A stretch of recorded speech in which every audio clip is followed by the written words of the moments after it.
So today we're going to be talking about how to tell the difference between constructive criticism, which is useful and helpful criticism, or just criticism. Now, I know it's hard sometimes, especially, sorry, my ear itches. I know it's hard sometimes, especially right after you get feedback from, for instance, one of our contests. We will always give feedback on all entries for the contest. That is the one benefit. Even if you don't win anything, you still get feedback as to why you didn't win and how you can improve. Speaking of which, that's why I felt this lesson was important to have today. Sometimes it's tricky to tell what is personal preference of the person and what is constructive criticism.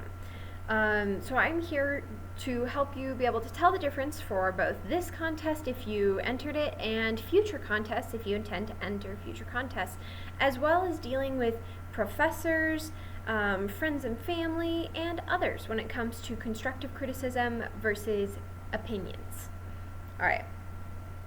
So first we're going to define them both. Constructive criticism talks about basic writing principles or advanced writing principles. It talks about ways you can smooth things over and overall improve your story in a helpful and encouraging way. They also try to compliment things you did right. They don't just tear you down. If they're completely just ripping into you, it doesn't matter how bad your story is, they should still be finding things to compliment because you deserve that, and that is more constructive and helpful. Regular criticism, where they're just purely tearing into you, is when someone has their own biased opinion and acts like it's a fact. Now, you can do this for your own self, too. You can act like your stuff is bad and act like that's a fact, but that doesn't make it a fact. It also doesn't make it a fact just because you think, oh, this is my best scene.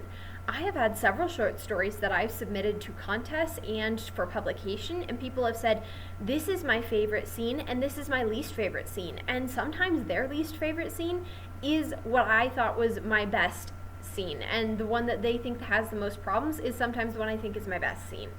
So just because you think you're the best at something or think you're the worst at something doesn't mean either way.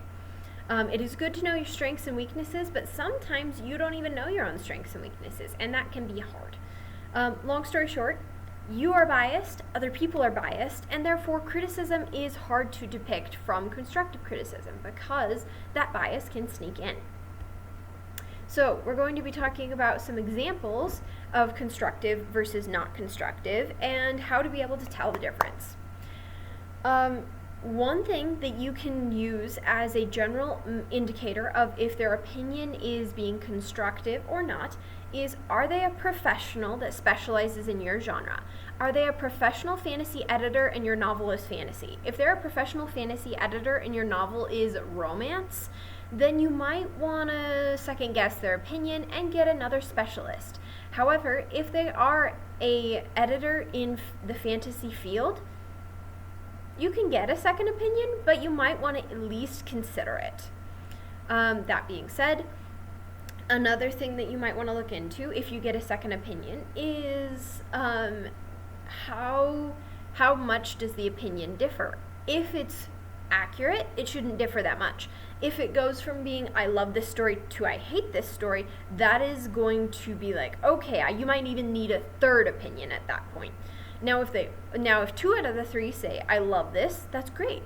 If 2 out of the 3 say there's problems, then there might genuinely be problems. Feedback differs if the feedback differs, this is another thing you might want to look out for. If the feedback differs from what your family and friends have said, that doesn't mean you should dismiss it. I know that sucks to hear that your family and friends are biased, but your family and friends are biased, period. As a result of that, it doesn't matter if you've had 1,000 family members tell you that your story is amazing. If an editor that is a professional in your field says, hey, your pacing is a little too quick, you might need to fix the pacing, you'll find that most of the time when you re-give it to those family members, they'll say, oh yeah, this is so much better. And you'll go, why didn't you tell me? That can be a very frustrating moment, but it does happen. Several of the people I have worked with as a professional editor have said that their family is like, oh yeah, it's amazing. And then after I edit it, they go, it's so much better. And they're like, well, then why didn't you tell me? Because they don't know how to tell you how to fix it. Therefore, they just avoid it altogether. With that, there also is the fact that they shouldn't be just trying to tear you down. If they are just trying to tear you down and just saying, hey, I hate this and everything about this, that is criticism, and you should not listen to that person. They should not be trying to tear you down. Sorry, got distracted. My coworkers introducing someone to the room. The next thing to take into account is just because they are polite doesn't make it constructive. Check to see if the feedback feels like they are trying to help you improve, or if they are just saying, I don't like it, in a polite way. You can say, I don't like something in a polite way, and that does not make it constructive. However, if someone's saying, hey, this character didn't really make sense, they go from being a really nice person to just having anger issues all over the place. That doesn't make sense. That is constructive, and that is helpful. Also consider what kinds of things they're commenting on. Are they commenting on pacing? That is a very common thing that you should actually take into account. If they're saying, hey, this story is too quick and too short, that is actually very important and you should listen to that. If they are saying that things are illogical, that's also important. If you're doing a fantasy novel, that's different. But if it is a realistic novel and they're saying, hey, this couldn't happen in reality, you need to take that into account because that is what a professional editor would also say. The next thing that you need to take into account is that there can be biases. For example, if someone just says, this magic system is weird and I don't like it because it uses rocks, or something like that, that's an opinion. If they say, hey, I don't really understand the magic system, can you better clarify it for me? That's constructive. Another example is if they don't like the character and they're like, I don't like that the character's hair is blue, but also I hate the color blue. That's an opinion, and that's not constructive. However, if they say, whoa, their hair was brown in the last chapter and now it's blue, you need to explain why their hair changed color, that is a constructive comment and a constructive criticism. It is very hard to be able to tell the two apart unless you see them side by side. Generally, I would say if you're receiving feedback from the library, I always double check the feedback. First of all, I am a professional editor, so you can generally take my opinion as pretty solid. I would say, yes, I make mistakes because I'm human, but you can generally take my feedback as being solid. The two people that I generally have grade, one of them is trained in professional editing as well, even though she is not a professional editor herself. She is trained in it. So you can generally take her feedback as solid too, although I always read over it just to make sure if there are any things that I think are a little off the wall. I also have another friend who is incredibly accomplished in her English major field that also is doing readings, and she's doing English elementary education. She does a fantastic job as well. Again, I read over her stuff though too, just to make sure that there isn't anything that doesn't make sense or things that seem more opinion than fact.